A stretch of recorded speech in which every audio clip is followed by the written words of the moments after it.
नमस्कार, आप सभी का स्वागत है एक बार फिर से एस्ट्रो गुरु चैनल पर। मैं आप सभी के लिए आज एक और टैरो रीडिंग सेशन लेकर आया हूं और आपने पिछला टैरो रीडिंग सेशन देखा होगा जिसमें माता शैलपुत्री की आपके लिए जो ब्लेसिंग्स हैं उसके बारे में रीडिंग की गई थी। उसी का ये सेकंड पार्ट है, माता ब्रह्मचारिणी की आपके लिए ब्लेसिंग्स, आपके लिए आशीर्वाद क्या है, इसी विषय पर मैं रीडिंग करूँगा। आपने अगर पिछला वीडियो नहीं देखा है तो लिंक नीचे डिस्क्रिप्शन में दिया हुआ है, वहाँ पर आप जाएँ, लिंक पर क्लिक करें और उस वीडियो को जरूर देखें। दो पाइल्स को बनाया गया है आज की रीडिंग्स के लिए, जिनके सिंबॉलिक्स आपकी स्क्रीन पर अब एक साथ दिखाए जा रहे हैं।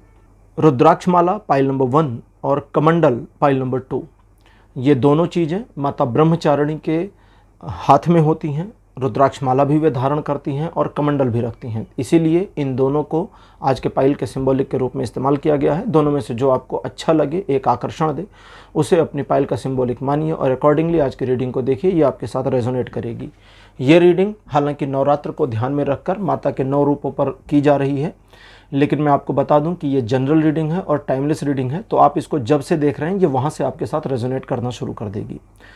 हर बार की तरह इस बार भी टाइम स्टैम्प्स को डिस्क्रिप्शन और कमेंट सेक्शन दोनों जगह पोस्ट कर दिया गया है ताकि आपको सुविधा हो जाए। अपनी पाइल की रीडिंग पर डायरेक्टली पहुंचने के लिए टाइम स्टैम्प के ऊपर क्लिक कर दीजिए, वीडियो फास्ट फॉरवर्ड हो जाएगा और आप डायरेक्टली अपनी पाइल की रीडिंग पर पहुंच जाएंगे।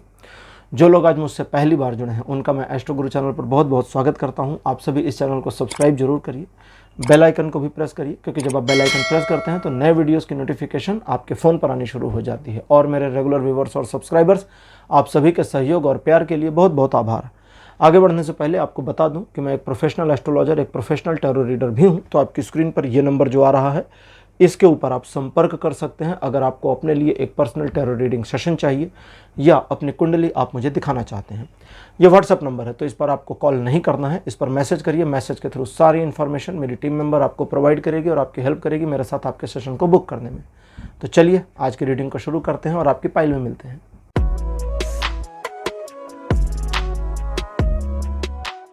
हेलो पाइल नंबर 1, आप सबका स्वागत है आपकी रीडिंग में। आपने रुद्राक्ष माला को as a pile symbolic choose किया था, मेरे बगल में उसकी फ़ोटो लगा दी गई है। चलिए आज की रीडिंग को शुरू करते हैं और देखते हैं कि माता ब्रह्मचारिणी जो 9 दुर्गा में, यानी दुर्गा जी के 9 स्वरूप जो होते हैं उसमें दूसरा स्वरूप उनका है, उनकी आपके लिए क्या ब्लेसिंग्स हैं, क्या आशीर्वाद है, क्या उनका संदेश है। कार्ड नंबर 1 आपके लिए है 5 ऑफ वॉन्ड्स।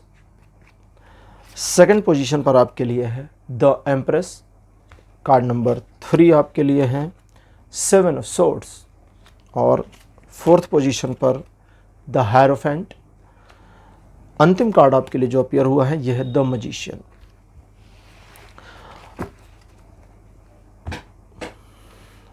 माता की ब्लेसिंग्स आपके ऊपर मुझे लगातार दिख रही है। लगातार का अर्थ हो गया कि ये कंटिन्यूअस है, लंबे समय से है। आपके जीवन में आपने कई सारे संघर्ष किए हैं, कई ऐसे सिचुएशंस आपने अपने जीवन में फेस आउट भी किए हैं जहां पर आपको एक नकारात्मकता का एहसास हुआ। कुछ एक ऐसे इंसिडेंट आपके जीवन में रहे जिन्होंने आपको बहुत घोर निराशा भी दी, लेकिन उस निराशाजनक स्थिति से जीवन में आपको निकाल दिया गया।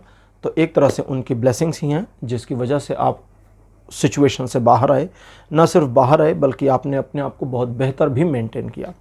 पीछे कुछ सालों में या कुछ लोगों के लिए कुछ महीनों में हो सकता है, आपने एक डिस्टर्बेंस फेस करी होगी और उन लोगों ने जो पाइल नंबर 1 चूज़ किए हैं लेकिन अपने मामलों में थोड़ा सा कॉन्सेंट्रेट हो गए, दूसरों के मामलों से अपने आप को थोड़ा विलग जहाँ पर किया, वहाँ आपने देखा होगा चीज़ें थोड़ी बेहतर हुई होंगी। कई बार ऐसा होता है कि दूसरों के चक्कर में मामला गड़बड़ हो जाता है।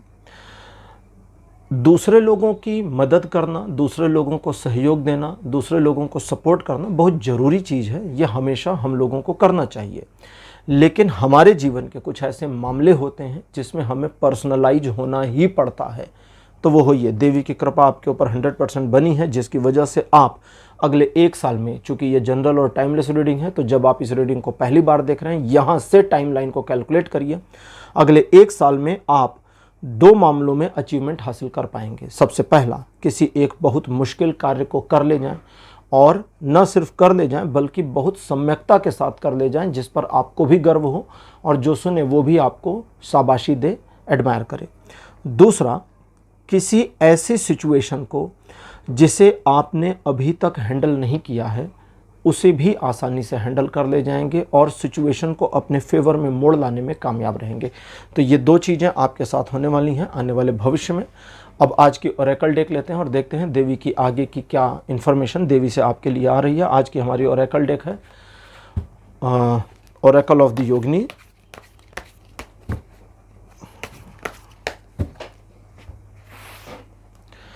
पहला कार्ड आपके लिए जो अपीयर हुआ है मेरे पास है ये ओमिनी पद। सेकंड नंबर पर आपके लिए है वीरेंद्री पद। ये जो कार्ड्स हैं ये 64 योगिनी जो हैं उन पर आधारित हैं। थर्ड नंबर पर आपके लिए हैं यमुना पद। फोर्थ नंबर पर आपके लिए विचित्र पद। और देवी का आखिरी स्वरूप जो आ रहा है वो है सिंहला पद।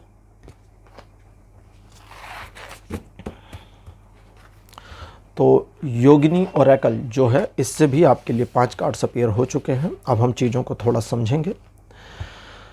देखिए, आप अपने जीवन में जैसा मैंने भी थोड़ी देर पहले बताया एक ऐसी स्थिति को फेस आउट कर चुके हैं जहां पर आपके लिए संघर्ष बहुत गहरा गंभीर हो गया था या समस्या इतनी बड़ी हो गई थी कि आपको लगा था कि इस समस्या से पार नहीं पाया जा सकता, लेकिन फिर भी आप निकल आए।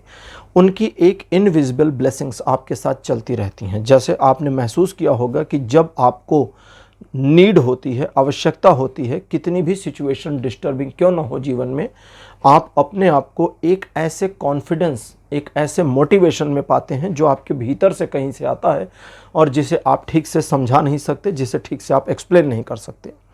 कुछ एक मामलों में आपने सिचुएशन को मैनेज करने के लिए, अपने परिवार को मैनेज करने के लिए, अपनों को मैनेज करने के लिए या स्वयं के लिए भी कई सारे नकारात्मक मामलों को मैनेज किया, स्वीकार किया और अपने ऊपर नकारात्मकता ली, जिसको हम बोलचाल की भाषा में कहते हैं आरोप आपके ऊपर लगे या आपने आरोपों का सामना किया।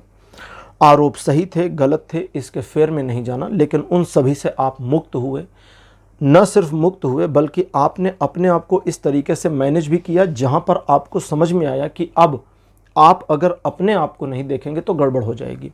और उस पॉइंट पर जहां आपने स्वयं को देखा, एक गिल्ट भी आपको साथ साथ फील हुई, जिस गिल्ट ने आपको, चूँकि आप अपने आप में एक अच्छे व्यक्ति या अच्छी महिला हैं, तो आपने अपने आप को उस गिल्ट में इसलिए फील कर लिया क्योंकि आपको लगा कि सिचुएशन में मुझे सेल्फिश होना नहीं चाहिए और दूसरों की परवाह करनी चाहिए। लेकिन वो सिचुएशन ऐसी रही थी पास्ट में कि वहाँ अपनी ही परवाह करनी ज़रूरी है। तो आप कभी कभार अपने मन में एक विचित्र विचारों के साथ में परेशान हो जाते हैं, लेकिन अभी आपके लिए देवी की जो ब्लेसिंग्स आ रही है, अकॉर्डिंग टू दैट अब आपको क्या क्या करना है, क्या क्या समझना है, वो देखते हैं। आप चीज़ों को आसान बनाने पर ध्यान दें, कॉम्प्लिकेटेड ना करें। जैसे एक उदाहरण बताता हूँ। कहीं जाने के लिए एक मार्ग है, अब सीधा सीधा रास्ता है, उस रास्ते से पहुँचेंगे तो घंटा भर लगेगा। नॉर्मल ह्यूमन माइंडसेट होता है कि क्या कोई शॉर्टकट है जिससे हम आधे घंटे 40 मिनट में पहुँच जाएं। शॉर्टकट अगर नहीं पता है तो उसी रास्ते को अपनाइए और एडिशनल अदरवाइज दिमाग ना लगाइए, क्योंकि शॉर्टकट के चक्कर में आप गलत रास्ते में फंस सकते हैं, गलत लोगों के साथ मुलाकात हो सकती है और नुकसान हो सकता है। जबकि जो सीधा मार्ग है वो भले 1 घंटा लगाएगा लेकिन पहुंचा देगा सुरक्षित। तो ये करना है, यानी चीज़ों को कॉम्प्लिकेट नहीं करना, एज जैसा वे चाहती हैं, मतलब सिचुएशन जैसा चाहता है कि आप मैनेज करें, ऑपरेट करें, और जो नेसेसरी है, आवश्यक कदम है वो उठाइए। सिंपली प्रोसीजर को फॉलो करिए। जब आप प्रोसीजर को फॉलो करते हैं तो आपको फील किया होगा कि आप किसी काम में इन्वॉल्व होते तो आपका तनाव, आपका स्ट्रेस बढ़ जाता है। आगे देवी का संदेश ये है कि जब वो तनाव बढ़े तो उस तनाव के बढ़ने से पहले ही इस चीज़ पर ध्यान देना है कि ये तनाव बढ़ने ना पावे, इसको रिलीज़ कर दें। रिलीज़ करने के लिए आपको 2 ऑप्शन दिए जा रहे हैं उनकी तरफ से। सबसे पहला कहती मुझे समर्पित कर दो। मानकर चलिए कि सारे कार्य वे करवा रही हैं जिनकी आप भक्ति करते हैं, वे करवा रहे हैं, आप निमित्त मात्र हैं, एक मीडियम है और देवी आपसे कार्य करवा रही हैं। उनको सौंप देंगे तो स्ट्रेस रिलीज़ हो जाएगा। दूसरा तरीका ये है कि उस सिचुएशन को ज़्यादा समय तक अपहोल्ड करके ना रखें। कभी कभी एक सिचुएशन में हम चीज़ों को अपहोल्ड कर देते हैं। आप कोई बुक पढ़ रहे हैं, 5वें चैप्टर पर पहुंच गए, 5वें चैप्टर के बाद में आपने एक दिन का ब्रेक ले लिया, 6वें चैप्टर को नहीं पढ़ा, तो वो कभी कभी होल्ड हो जाता है। 1 दिन, 2 दिन, हफ्ता, 10 दिन, महीना बीत जाता है, 5वें चैप्टर के आगे ही नहीं बढ़ पाए। तो आपने क्या किया, स्ट्रेस कर दिया, चीज़ों को खींच दिया। तो कहते छोड़ दो, उसको रिलीज कर दो। तो रिलीज करने का मतलब बुक का उदाहरण दिया था, तो अब 6वां चैप्टर शुरू कर दीजिए। आप चाय पानी कर रहे हैं, बुक खोल लीजिए और 2 पेज पढ़ डालिए। खाना खा रहे हैं, साइड में खोल लीजिए, 2 पेज पढ़ डालिए। मतलब कुल मिला करके क्लोजर की ओर, 6 चैप्टर को क्लोज करने की ओर आगे बढ़िए और कंटिन्यूएशन में आ जाइए। तो उनका कहना यह है कि उस प्रेशर को रिलीज करना है ताकि चीज़ें कंटिन्यू हो सके, और एक बार जब कंटिन्यू हो जाती हैं तब आपके सामने एक्चुअल चुनौती आती है। एक्चुअल चुनौती जो आती है वो आपको एक ऐसे माइंडसेट में लाती है जहां आपको समझ में आता है कि अब मुझे ये करना है या ये नहीं करना है, इस ओर जाना है या इस ओर नहीं जाना है। तो वहाँ चुनाव का मामला आता है। जब चुनाव का मामला आए तो देवी का जो संदेश आपके लिए है, देवी की जो ब्लेसिंग्स है, अकॉर्डिंग टू दैट आप उस मार्ग को चुनिए जिसे आप जानते हैं कि सही है, ना कि उसे जो आसान है। इसको ध्यान दीजिए। कई बार हमें पता होता है कि क्या करना सही है, जस्टिफाइड वे क्या है किसी भी मामले में, और हम आसान खोज रहे होते हैं, तो उस चीज़ से बचना है। एक बार जब आपने ये कर लिया तो विचित्र पदा का कार्ड देवी कहते हैं कि अब परिस्थितियां यहां तक पहुंचा लेने के बाद उनके द्वारा ड्राइव होनी शुरू हो जाएंगी। अभी तो उनकी ब्लेसिंग्स के द्वारा चल रही थी, मीडियम के तौर पे आप काम कर रहे थे। अब यहां से आगे कहती कि वो ड्राइव करेंगी, और जब वे ड्राइव करेंगी तो मिरेकल चेंजेस होंगे, जिसको हम अगर शुद्ध भाषा में कहें तो विचित्र परिवर्तन होंगे। ऐसे परिवर्तन जो आपको भी हैरान कर दें, और उन परिवर्तनों के प्रति आपको बस अपने मन में श्रद्धा का भाव बनाए रखना है और कर्ता का भाव बनाए रखना। अब ये नहीं कि चद्दर ओढ़ के सो जाइए, कार्य करिए, अपना पार्ट प्ले करते रहिए, लेकिन जब वे ड्राइव करेंगी तो चीज़ें मिरेकली बदलेंगी। वे मिरेकली कैसे बदलेंगी, मतलब क्या बदलेंगी? उस बदलाव में आपको न सिर्फ पुराने समय में यानी पास्ट में अगर किसी तरह का उस मामले से रिलेटेड कुछ डैमेज था तो वो मैनेज होता चला जाएगा, सिचुएशन आपके नियंत्रण में आती चली जाएगी, आपकी ऑब्जर्वेशन बढ़ती चली जाएगी, और आपको समझ में आ जाएगा कि अब आगे मुझे क्या करना है। ये ऐसा फील होगा जैसे इंटरनल गाइडेंस चल रही है कि ये करना है, फिर ये करना है, फिर ये करना है, फिर ये करना है, और फिर ये करना है।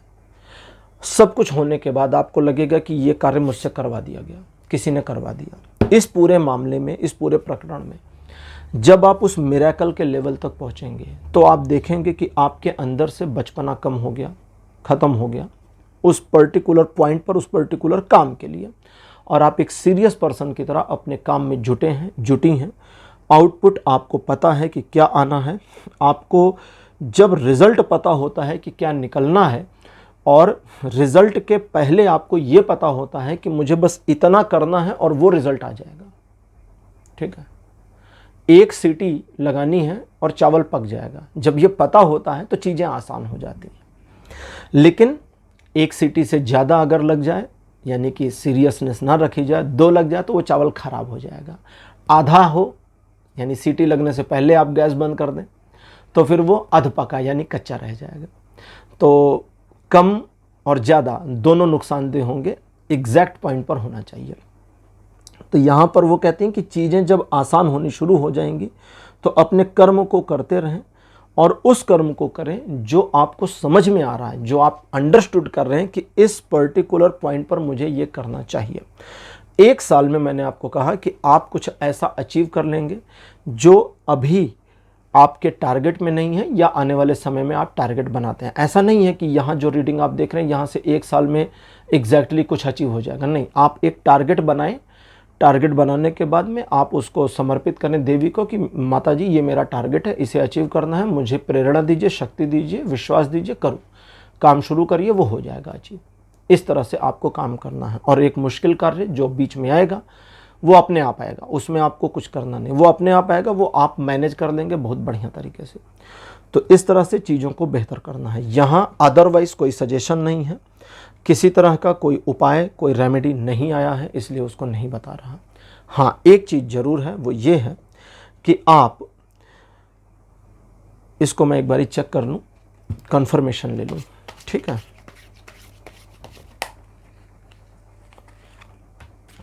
ठीक है।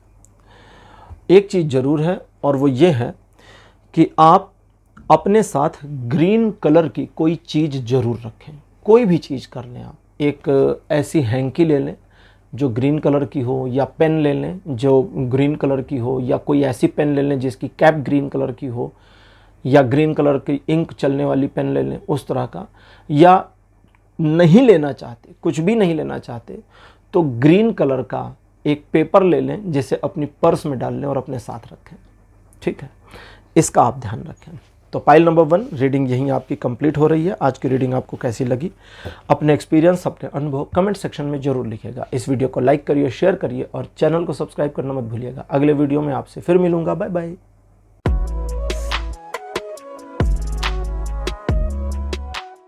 हेलो पाइल नंबर 2, आप सबका स्वागत है। आपकी रीडिंग में आपने कमंडल को चुना था, माता का कमंडल मेरे बगल में लगा दी गई है उसकी फ़ोटो। चलिए शुरू करते हैं रीडिंग और देखते हैं माता ब्रह्मचारिणी की आपके लिए क्या ब्लेसिंग्स हैं या उनका कोई संदेश आपके लिए है, मैसेज, तो वो बताते हैं।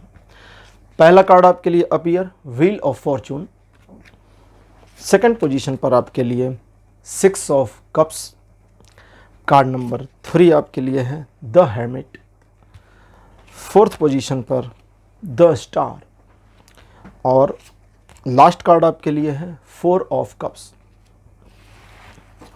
जब हमारे भाग्य का पहिया हमारे पक्ष में उस तरह से आता है कि अब फॉर्चुनेटली चीज़ें होती चली जाएंगी, हमें उसमें बहुत बड़ी योजना बनाने की आवश्यकता नहीं है, तो लोग एक गलती अक्सर करते हैं। और वो गलती ये करते हैं कि लोग गदगद हो जाते हैं। ठीक है, मतलब भाव विभोर हो जाते हैं। भाव विभोर होकर के कर्म को बंद करते हैं। देखिए, भाग्य क्या है? भाग्य का मतलब होता है कि आपका समय आपको सपोर्ट कर जाए। भाग्य का क्या अर्थ हुआ? भाग्य का अर्थ अगर ज्योतिष के हिसाब से कहें तो सभी ग्रहों का ग्रहों का नकारात्मकता आपको ना मिले, एक सपोर्ट आपको मिले और एक ऐसी सिचुएशन बने जो आपके जीवन को आगे बढ़ाने के लिए सपोर्ट करे, आगे बढ़ाने के लिए, बेहतर करने के लिए। लेकिन अगर हम गलत रास्ते पर चल रहे हैं, फिर भाग्य उधर भी सपोर्ट कर देगा, चीज़ें खराब हो जाएंगी। बहुत सारे लोग हम लोगों को मिलते हैं सोसाइटी में ऐसे, जो कहते हैं कि किसी को हमने हाथ दिखाया, कहते हैं अरे बड़ी बढ़िया भाग्य रेखा, कुंडली दिखाई, कहते हैं महाभाग्य योग, टैरो रीडर से बात की, कहते हैं तुम्हारा कोई बुरा टाइम नहीं चला, सब बढ़िया चल रहा, और उनकी ज़िंदगी खराब हो रही होती। क्यों? क्योंकि वो गलत रास्ते पर है। अगर गलत ट्रैक पे गाड़ी चलाओगे तो फिर कहाँ जाओगे पता नहीं। सही ट्रैक पे चलाओ, हाईवे पर, तो फिर कहीं गंतव्य जो है वहां पहुंचेंगे। तो सही ट्रैक पे आना। लेकिन उसमें भी एक ग्लिच है। ग्लिच क्या? कि जब भाग्य का पहिया कुछ मोमेंटम्स के लिए इस तरह घूमता है कि हमें बेनिफिट ही देगा, नुकसान नहीं देगा। हम गलत रास्ते पे तो भी हमारा फायदा होगा। यानी कि अब गलत रास्ते पर हैं तो बीच में ऐसे कट्स हमको दिखाएगा हमारा भाग्य कि इधर से मुड़ जाओ, ये सही रास्ता जा रहा है, यहां से टर्न ले लो, ये सही रास्ता जा रहा है। गूगल मैप करता है ना, जब हम गलत रास्ते पर चले जाते हैं तो क्या कहता है? कहता है कि टेक ए यू टर्न लीजिए ताकि सही रास्ते पे। अब हम यू टर्न ना ले, निकल जाए, फिर गड़बड़ हो गई। ये चीज़ को ध्यान दें। तो यहां आपके लिए ये इंपॉर्टेंट लिया है। क्यों? उसको समझाता हूं। आज का हमारा विषय है कि माता ब्रह्मचारिणी की आपके लिए ब्लेसिंग्स, आपके लिए आशीर्वाद क्या है। तो सबसे पहले ये समझें, उनका एक ऐसा आशीर्वाद आपके ऊपर बना है जो इनविजिबल ब्लेसिंग्स की तरह काम कर रहा है। लेकिन प्रॉब्लम यह है कि उस इनविजिबल ब्लेसिंग को हमें अपहोल्ड करना होगा। आसान भाषा में समझाएं, अपहोल्ड कैसे करेंगे? आपने मान लीजिए किसी से कहा कि भाई प्यास लगी है, पानी दे दो। उसने कहा मेरे पास 1 बाल्टी भरकर पानी है। ठीक, अब बाल्टी में मुंह लगा के तो पिएंगे नहीं। तो 2 तरीके हो सकते हैं। या तो आप चुल्लू बना लें, चुल्लू करके पानी पी लें, या आप कोई पात्र ले आए, गिलास, कटोरी, कुछ ले आए। अगर पात्र नहीं है तो चुल्लू बनाएं, और चुल्लू भी नहीं बनाए तो पानी नहीं पी पाएंगे। और अगर पानी आपके ऊपर डाला गया तो वेस्टेज हो जाएगा। कितना पानी आप पाएंगे, कितना नहीं, पता नहीं चल पाएगा। सही पात्र का होना बहुत आवश्यक है, इसको समझें। तो उनकी ब्लेसिंग को प्राप्त करने के लिए वो इनविजिबल चल रही है, यानी कि कंटिन्यूअस है। ठीक, उस ब्लेसिंग से अपने तार कनेक्ट करने के लिए आपको खुद को सही पात्र बनाना होगा।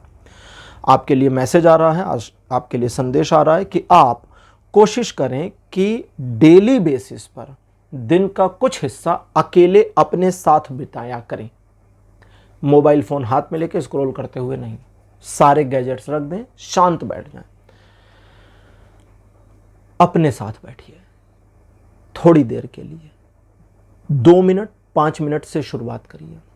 ठीक, अगर अपने साथ आप बात नहीं कर पाते तो कोई बात नहीं, लेकिन करिए। अगर आप ये करते हैं तो आपको इसका एक बेनिफिट मिलेगा, वो भी मैं बताता हूं। देवी कहती हैं कि आपका भाग्य 2 तरीके से आपके ऊपर सपोर्ट करता है। सबसे पहला, एक योजनाबद्ध तरीके से किए गए मामले में सफलता देना, यानी एक योजना बनाइए, योजना पर काम करते जाइए और सफलता अर्जित कर लीजिए।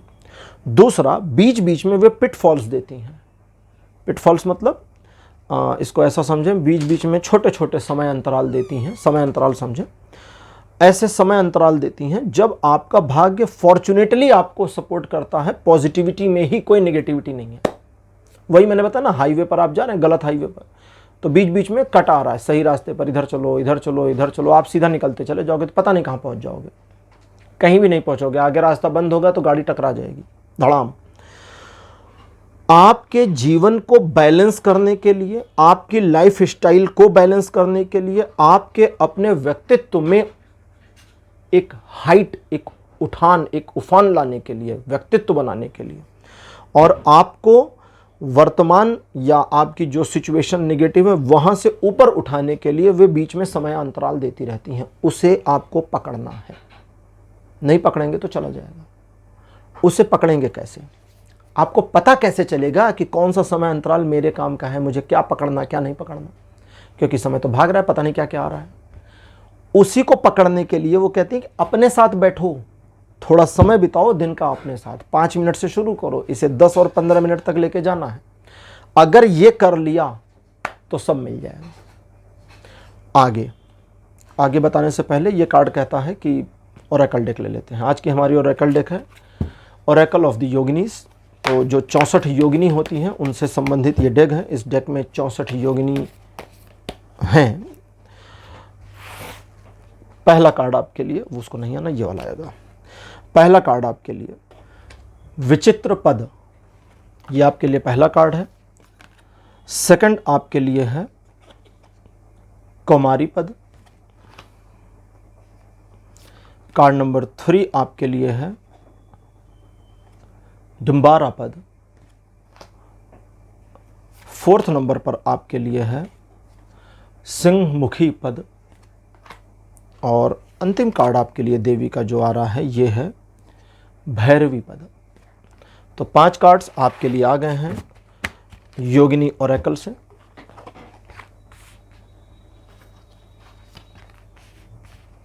और अब देखते हैं कि योगिनी कार्ड्स आपके लिए क्या एडिशनल इन्फॉर्मेशन देती हैं। जैसा मैंने आपको पहले बताया, आपको थोड़ा समय अपने साथ बिताना है, इस चीज़ को आपको ज़रूर करना है। अब योगिनी कार्ड कहते हैं कि योगिनीज जो इन्फॉर्मेशन दे रही हैं, अकॉर्डिंग टू दैट अगर आप उनके साथ एक इंटरकनेक्टिविटी बना लेते हैं, जो मैंने अभी रोका था कि आपको थोड़ी देर में बताऊंगा, वो ये है कि आपको आपके जीवन में सफलता के लिए अक्सर जो रिसोर्सेस की कमी हो जाती है, या एक ऐसी सिचुएशन जहां आपको लगता है कि फला चीज़ अभी मेरे लिए लैक कर रही है, कम पड़ रही है, उसके बिना मेरा काम नहीं हो पाएगा, वो कमी देवी आपके जीवन में पूरी करेंगी। लेकिन उसके लिए उन्हें कुछ परिवर्तन करना होगा आपके भाग्य के लेखे में, और वो परिवर्तन वे कर देंगी। विचित्र पद का कार्ड वो कहते हैं कि उस परिवर्तन के लिए हम तैयार हैं, उत्तरदायी हैं, ज़रूरत हमें पड़ेगी तो हम चेंज कर देंगे। लेकिन आपकी कनेक्टिविटी उनसे बनेगी तब, वो कनेक्टिविटी तब तक नहीं बनेगी जब तक आप समय नहीं बिताएंगे अपने साथ। थोड़ा सा इसको याद रखिएगा। अब योगिनीज का जो यहाँ पर इंटरप्रिटेशन आ रहा है, अकॉर्डिंग टू दैट, या जो मैसेज उनके लिए आ रहा है अकॉर्डिंग टू दैट, उनकी ब्लेसिंग्स के अकॉर्डिंग, आपके जीवन के कई सारे महत्वपूर्ण पहलू, महत्वपूर्ण अवसरों पर उन्होंने आपके जीवन में एक सकारात्मकता का प्रवाह किया, नकारात्मकता को कई बार हटाया है, और आपकी कई सारी गलतियां, आपकी कई सारी इडियोटिकनेस, आपके कई सारे बचपने को इग्नोर किया है और उम्मीद करी है कि आप अब मामलों में सीरियस होना शुरू कर देंगे। आपको मामलों में सचमुच सीरियस होने की ज़रूरत है, लेकिन साथ ही साथ इस चीज़ की ज़रूरत है कि आप एक सधे हुए कदम से अपने आप को आगे बढ़ावें। नकारात्मकता आपके जीवन में आपने अगर ध्यान दिया हो पास्ट को, तो आती है, चली जाती है, कंसिस्टेंट नहीं रहती है। आपके मोटिवेशन को आपने अगर ध्यान दिया हो, तो आप जब डिमोटिवेट होते हैं तो कुछ समय बाद ऑटो मोटिवेट फिर से हो जाते हैं, या आप एक डिप्रेस माइंडसेट अगर अक्वायर करना शुरू करते हैं तो डिप्रेशन रिलीज हो जाता है और चीज़ें आपके लिए फिर पावरफुल और पॉजिटिव हो जाती हैं। तो ये सारी चीज़ें देवी के आशीर्वाद से हो रही हैं। आपको अपने आप को कुछ मामलों में मैनेज करना पड़ेगा, तो आपके लिए चीज़ें और बेहतर होती जाएंगी। ये जो आज का हमारा रीडिंग है कि माता ब्रह्मचारिणी का आपके लिए आशीर्वाद, उसमें सीधी सीधी उनकी एक इनविजिबल ब्लेसिंग्स लगातार आपके साथ बनी। आप इंटरकनेक्टिविटी उनके साथ बनावें और चीज़ों को थोड़ा मैनेज करें। जैसा अभी मैंने आपको बताया कि एक समय अंतराल में चीज़ें आपके लिए बेहतर होती जाएंगी।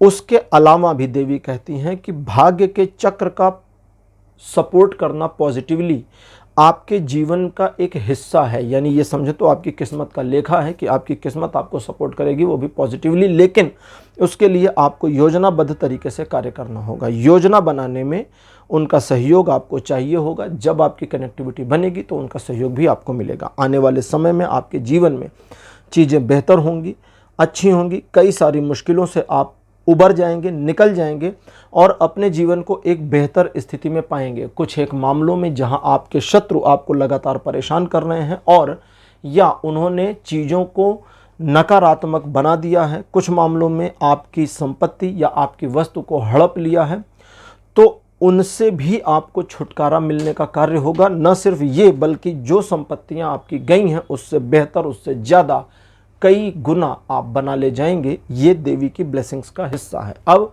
उनका एक संदेश जो डायरेक्ट आपके लिए है वो ये है कि उन्होंने आपको उतना ही कैपेबल बनाया है या उतनी ही क्षमता आपको दी है जितनी क्षमता आपके इस जीवन के लिए आवश्यक थी, और जितनी क्षमता, जितनी कैपेबिलिटी के साथ आप कार्य करके अपने इस जीवन में सफलता के उस शिखर को टच कर सकते थे जो आपका लाइफ गोल है। और आप अभी भी अपने ऊपर जो डाउट करते हैं उस डाउट से, या डाउट करती हैं उस डाउट से, आप अपने आप के पैरों में बेड़ियां डालते हैं जिसे आपको तोड़ना होगा। यानी उन पर भरोसा, खुद पर भरोसा और चीज़ों में आगे बढ़ना होगा, तब आपको एडिशनल सक्सेस मिल पाएगी। एक चीज़ का आपको ध्यान रखना होगा, वो ये कि जिन मामलों में आपको पहले ही समझ में आ जाता है कि यहाँ पर नेसेसिटी नहीं है, आवश्यकता नहीं है मेरे इन्वॉल्वमेंट की, वहाँ आप इन्वॉल्व ना हो, क्योंकि वो चीज़ें आपके लिए नकारात्मक रूप से कार्य करती हैं और जिसकी क्रोनोलॉजी आपको नुकसान पहुँचाती है। बाकी आप अपने अपनों का, यानी अपने फैमिली का, अपने जिनसे आपका दिल का रिश्ता लगाव है, उनके प्रति शेयरिंग केयरिंग का नेचर बनाए रखें। वे भी ये चाहती हैं, आपको भी ये करना चाहिए। तो पाइल नंबर 2 ये थी आपकी आज की रीडिंग। आज की रीडिंग आपको कैसी लगी, अपने एक्सपीरियंस, अपने अनुभव कमेंट सेक्शन में जरूर लिखिए। इस वीडियो को लाइक करिए, शेयर करिए और चैनल को सब्सक्राइब करना मत भूलिएगा। अगले वीडियो में आपसे फिर मिलूंगा। Bye bye.